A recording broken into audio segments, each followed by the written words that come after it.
extended his lead as we get ready. What's your prediction? that we're going to be following this game very closely. You got Naka? Prediction. Oh, Naka as they I'm built taking to Magnus. play I'm taking so Magnus. well. Who are you taking? He's taking Magnus. Okay, I'll take Hikaru. All right, I'll take Magnus too. I didn't want to gang up against Hikaru, so. We started off with an interesting opening. Eric, do you have the game? One moment, I'm about to get it. I do have the game over here, but it's... So not a Roy Lopez Yasser you'll be happy to see. I'm very happy to see. but really busting down some theory here. Whoa. Whoa, what has happened? Holy cow. I'm just getting my board set up. Sorry for the delay on my side. Naturally, it was the very last game. All right, here you go. You got the game. Magnus. Okay, so it was a Queen's Gambit declined, opening. Bishop f4 takes on c4, e3, b5. Wow, knight takes b5, check, and knight d5. And the players. Queen d2, so look at this knight e2 move. So yeah, just slow down for 1 second. So no knight kidding. e2, because there's no place that we can actually put the knight where pawn takes b4 would be that bad. So he's playing knight e2 to try to grab that bishop on f4. Which he did. And bishop b7, and I think we're up to date. Perhaps not. The players have been playing very And so we're actually even in pawns at the moment after all those tactical flurries. But of course, c4 being a weakness, but black having a very strong bishop on b7. Eyeballing the g2 pawn. And what do you like here, Eric? Whose game do you prefer? I prefer white's position. The c4 pawn to me looks like the most vulnerable, but black is playing against this d4 pawn. f4 not really much of a weakness. Black has activity and some pressure in the center, but I think white is still a little bit better here. All right, rook f8 b8. What? But I'm just happy to see kind of a new position. To be yeah, me too. Oh, I like those Roy Lopez. They always turn out so fun. So rook b8, hoping that at some point this rook will uncover an attack on b4. Obviously, it looks a little strange, but the rook on a8 is already doing a job defending a7. So Magnus decided to, stack the rooks up there in the corner. And now Nakamura adding pressure to the c pawn. He just played a rook on a to c1. Rook a c1. All right. Yeah, I'm assuming bishop d5 at some moment. Note that if he ever tried knight c4, he has to worry about queen d5 last move, and that would attack both the knight and the pawn on g2. And now that the bishop is defended on b7, we would have time to play queen takes c4. Yep. So rook c1 actually brings that back into the position. There was always a knight takes c4, knight e3 kind of defense. You were mentioning the double attack against the c4 and g2. Right, but we could have taken and then played queen c6 maybe, but then you'd have bishop f1. Yeah. So. Exactly. I'm liking white's position still. The problem is, okay, for either side, a lot of the endgames here are quite drawish because they have so many weak pawns. It's hard to convert. But in this position, I think Magnus played queen d5, now bishop f1, and I don't know, maybe f3 coming in, and then you can take on c4. Well, or simply knight takes c4 and recapture with the rook. Don't recapture with the bishop, yes. No, I won't do that. Queen takes g2 mate. Mate on the spot.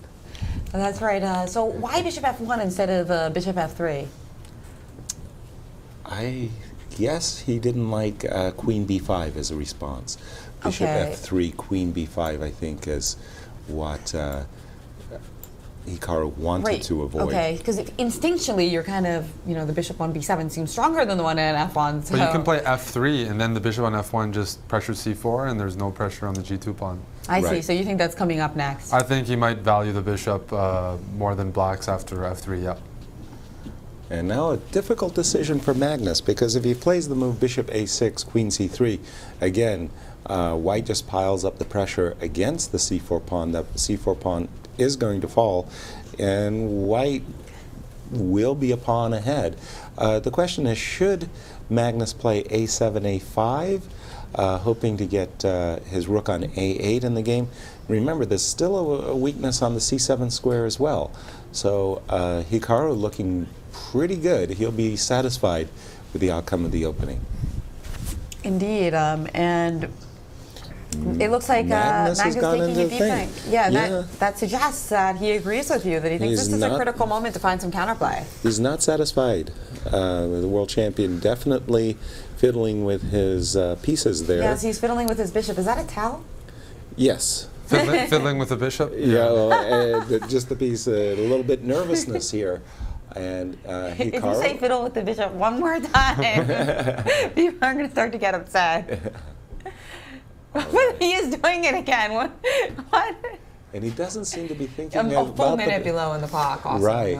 An interesting thing is that, I mean, people talk about the score that's heavily favored for Magnus, but in a lot of the recent games in all formats, draws have been really dominant. In the last 2 years, no matter what the opening is, these two players have been neutralizing each other, and Hikaru has been improving his score just by drawing a lot, but he really has been controlling the positions a lot better than he used to.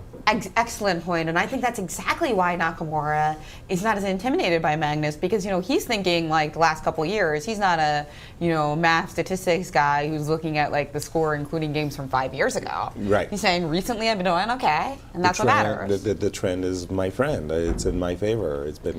I've been scoring against Magnus instead of losing so many games as happened earlier in their matchups. Now he hasn't been winning much. Big think by Magnus, and the best he could produce was just to make Luft H7, H6. Hikaru said, well, now's the time. I'll take the pawn. Knight takes C4, knight takes C4 has been played. Rook takes C4 He box. cleverly avoided checkmate. Very clever. And As you said. Now, if you can, I think you want to play rook c5 and b5 as white, and then double rooks on the c file, put pressure against c7. So you can achieve b5. That might be. That's a dominating position, what you've just described, and it's definitely something Magnus has to avoid. Magnus dropped back with his queen, recognizing that rook c5 was essentially unstoppable. He's preparing the move bishop to d5, which is actually what happened after queen d6. What did Rook Hikaru c5, play? I believe, yes. Or b5? Hikaru played rook c5, bishop d5, and b5, and this is a good position. This is just good for white. Absolutely. You're putting pressure on c7, bishop on f1. Now we see like it does a very, very good job protecting g2. I'm not even sure Hikaru is going to play f3. It protects b5, protects g2, and allows white time to, let's say, play rook d to c1, queen to c3, triple. And despite being double pawns, it's really effective in fixing c7 and a7. And Magnus thought it was necessary, therefore, to play c6 and get rid of the potential weakness. And we saw Nakamura quickly recapture. Yeah, you got us caught up with the Maybe now queen e3, queen e5 as a way of trying to undouble or improve the queen position for white. But really a pawn up for Nakamura, a second consecutive game this tournament where he is pushing Magnus. And let's catch up with the current position, because Magnus rather is trying to get some counterplay. And he has gone for queen. He has gone for queen e5. Magnus probably doesn't want to take because d4 is a target, but he has taken. He has taken. Well. He has taken, though. Magnus only 50 seconds in the clock. Now after d takes e5. He's played g5, desperate for some counterplay here. Trying to. Well, this is just very, very nice for white. White's extra pawn has now been undoubled. Right, ever since c6, right? And everything since g5. I was thinking more. The other set of pawns. The other set of pawns. g5 is a good move because Magnus does want to activate the king, maybe improve it. To f5, for instance. Doubtful. What about rook c3 to g3? Rook c7 instead. Nakamura has traded off a pair of rooks. King g7, rook d7, well, I like rook c7. Rook d7, rook d7. And now he's played rook to a1. So just fixing the, oops. Aiming perhaps to go to a6. Well, just keeping the black rook honest. Now the black rook is going to be tied down to the a7 pawn for quite some time. Bishop f3. Oh wait, somehow g4. We've got a few more moves in. Yeah. So So Magnus did activate the king. Hikaru felt it necessary to play g4. Stop king f5, exactly. And now h3. And But now black is very active because despite a7 being a weakness, if black gets a rook to d1, I mean, sacrifices the pawn on a7, gets the rook to d1, that's a very annoying pin on the bishop on f1. Right. But king h2, king g3 is on... Well, right now... If king h2, he's played rook d2 and he's read that properly to stop king h2. Why does that stop king h2? That's a good question. You can still play king h2, and what do you play? Bishop, move. I guess bishop e2 after king h2.